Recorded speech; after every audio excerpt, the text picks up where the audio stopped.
star? Wow! Are you happy? Hi guys, bisaya tayo for today's vlog. Ang activity na mo karong adlaw is kaning mag-prepare og sandwich. So nagbutang lang kog palaman diha. Og syempre nakahuna-huna ko nga tilawan ako na. Kay wala lang, trip lang bi. Unya nagpadayon na ta diha, butangan na to cucumber. Lami pud unta ni butangan og lettuce no. Pero egg raman among available sa balay ron ay.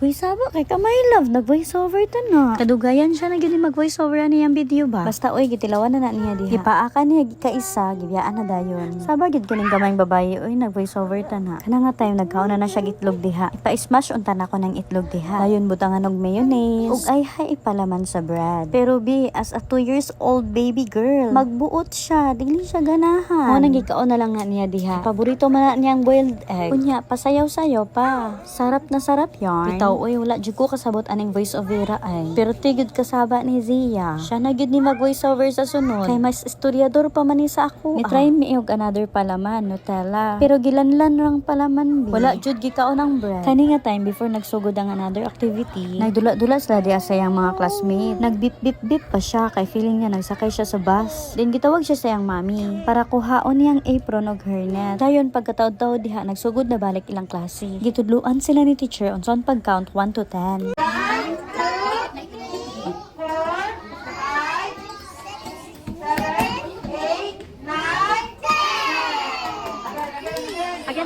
Ug naminaw yan siya bi. Interesado siya sa mga numbers. Kay usually dili kini ganahan maminaw sa teacher. Magsigira nig dula-dula sa iyang mga classmate. Pero karon ganahan ki siya sa numbers nga topic ni teacher. Ang tanong, love mo ba yung math subject bi? Hoy, haha, eme lang. Pagkahuman og discuss ni teacher, ikuluran na nila diha ang mga star. Nga kanang na yung mga number nga 1. Dayon wala pa na siya nahuman, napulaan na siya bi, gibiyaan na niya. Ibis isa na lang ka star ang kulang. Ako na lang nagtiwas og color sa isa ka star. Uy, ay saba kay teacher. Pero give vlog. Bitaw, ingon na lang ko sa iya diha ngay pasa na lang ni o. Para tagaan na din siya star sa teacher. Pagbalik, grabing paibog siyang star beat. Hoy, asan yung sa akin be? Yung sa mama mo. May part ako doon na ako yung nagkulay, yung isang star. He, charis lang. Nagpray na sila diha para mga una. At behave na yung ate girl nyo. Gutom yarn. At yun lang ang ating video for today guys. Bye!